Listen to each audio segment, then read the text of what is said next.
Good morning class. तो बच्चों, हम पढ़ रहे थे अपना पाठ और पाठ का शीर्षक था आज्ञाकारी घटोत्कच।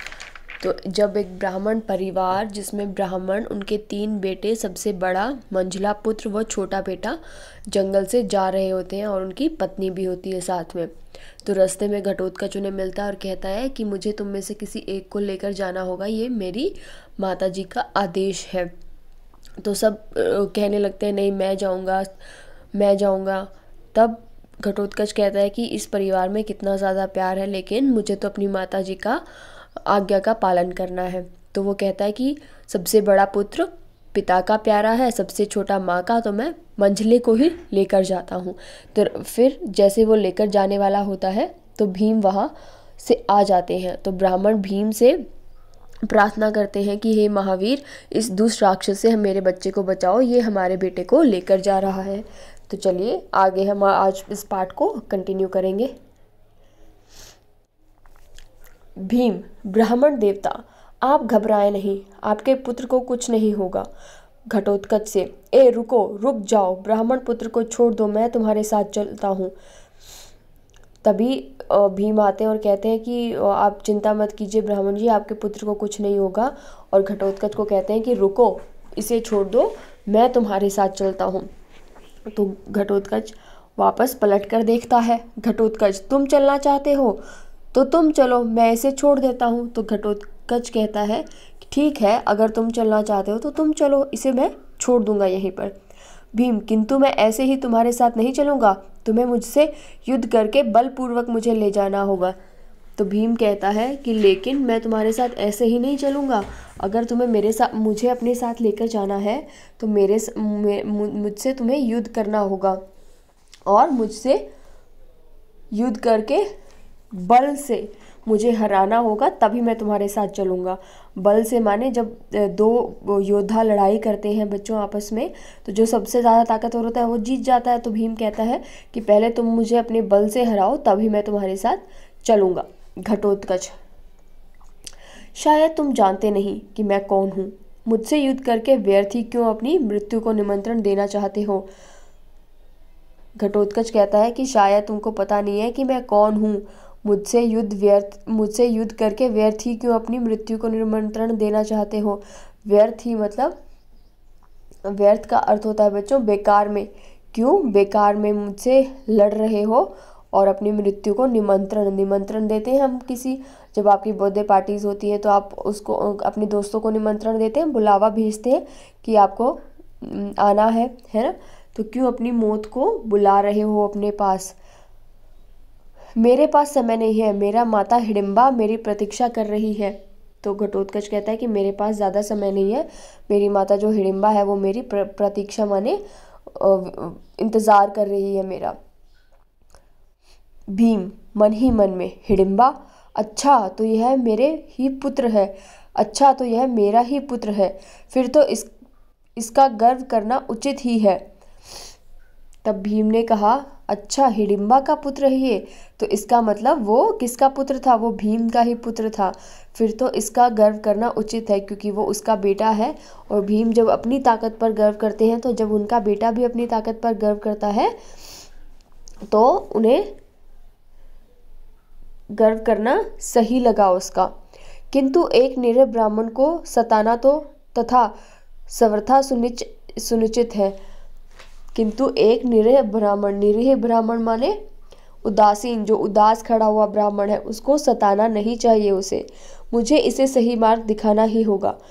तो जब वो ब्राह्मण को सता रहा था, रास्ते में से लेकर जा रहा था, तो भीम ने सोचा कि ये मेरा बेटा है, ठीक है कि ये अपने ताकत पर गर्व करता है, लेकिन किसी उदास या फिर किसी कमज़ोर ब्राह्मण को ये ऐसे सता नहीं सकता, मुझे इसे सही रास्ता दिखाना ही होगा।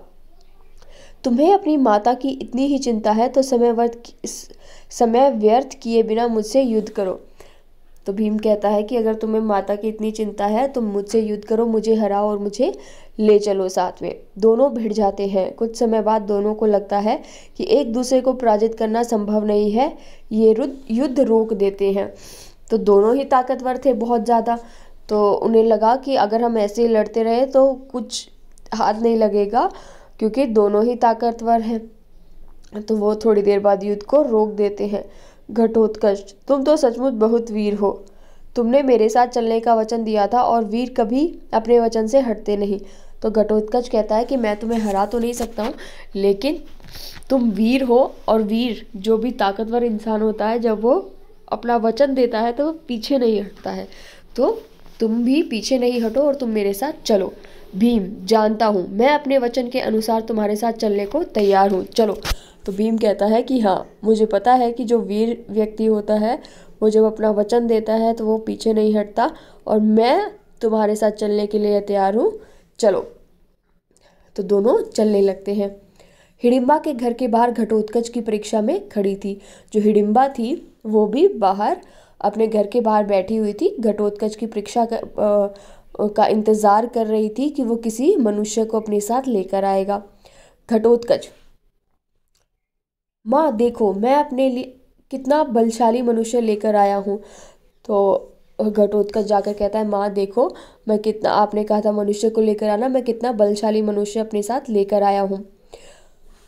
हिडिंबा भीम को देखकर आश्चर्य से, आर्यपुत्र, आप? भीम के चरण छूती है घटोत्कच से, पुत्र इन्हें प्रणाम करो, ये तुम्हारे पिताश्री हैं।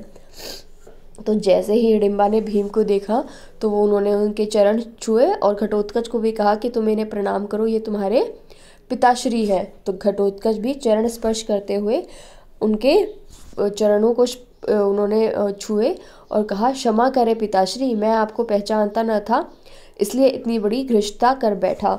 तो घटोत्कच कहता है कि पिताश्री प्लीज़ मुझे माफ़ कर दीजिए, मुझे क्षमा कर दीजिए, मैंने आपको कभी देखा नहीं था, मैं आपको जानता नहीं था, इसलिए इतनी बड़ी घृष्टता कर बैठा। घृष्टता मतलब अनुचित साहस, जो सही ना हो, जिस समय साहस ना दिखाना चाहिए उस समय साहस दिखाने का दिखाया उसने, तो इसलिए वो उससे क्षमा मांगते हैं। भीम पुत्र को गले से लगाते हैं, तो भीम घटोत्कच को गले से लगा लेते हैं। भीम, हिडिंबा, तुम यह कैसे भूल गई कि राक्षस पुत्री होते हुए भी तुम पांडव वधू हो, तुम ऐसे हिंसक कार्य कैसे कर सकती हो? तो भीम ने हिडिंबा से कहा कि ठीक है, तुम राक्षस की पुत्री हो, लेकिन तुम एक पांडव की पत्नी भी हो, तो तुम्हें ऐसा हिंसक कार्य कैसे कर सकती हो कि अपने बेटे को एक मनुष्य को लाने को बोलकर तुम ऐसा गलत काम कैसे कर सकती हो? हिडिंबा कहती है, क्षमा करें आर्यपुत्र, भविष्य में कुल की परंपरा और मर्यादा का पालन करूंगी, मेरे व्रत का पारायण तो आपके दर्शन पाकर ही हो गया। तो हिडिंबा को अपनी गलती का एहसास होती है और वो क्षमा मांगती है कि भविष्य में वो कुल की परंपरा, जो पांडवों का कुल है उसकी जो परंपरा है कि सब किसी को परेशानी न देना और सबकी सेवा करना, उसका ध्यान रखेगी और मर्यादा का पालन करूंगी। मर्यादा मतलब सीमा का पालन करेंगी। आपको होता है ना कि कोई भी कार्य एक सीमा तक ठीक होता है, अगर आप उससे ज़्यादा उस कार्य को करते हैं तो वो गलत हो जाता है। मेरे व्रत का पारायण, मेरा व्रत तो पूरा हो गया है आपके दर्शन पाकर ही। भीम पत्नी को गले लगाते हैं, तभी ब्राह्मण परिवार भी आ पहुंचता है। तभी तो भीम हिडिंबा को गले लगाते हैं, तभी ब्राह्मण जो वहाँ से गुजर रहे थे वो भी वहाँ आ जाते हैं। ब्राह्मण, हे कुंती पुत्र, तुमने बड़ी वीरता से हमारे प्राणों की रक्षा की है, तुम सदा सुखी रहो। तो ब्राह्मण उन्हें आशीर्वाद देते हैं कि आपने हमारे प्राण बचाए हैं, आप सदा ही सुखी रहें।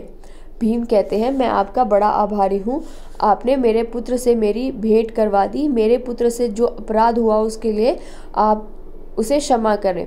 तो भीम ब्राह्मण से कहते हैं कि मुझे माफ़ कर दीजिए, आपने मेरे जो पुत्र की गलती है उसके लिए उसे माफ़ कर दीजिए, और मैं आपका बड़ा आभारी हूँ कि आप, अगर आप नहीं होते, यहाँ से जा नहीं रहे होते और ये आपको पकड़ नहीं रहा होता तो मुझे पता ही नहीं चलता कि ये मेरा पुत्र है, आपने मुझे अपने पुत्र से मिला दिया, तो उसके लिए मैं आपका आभारी हूँ।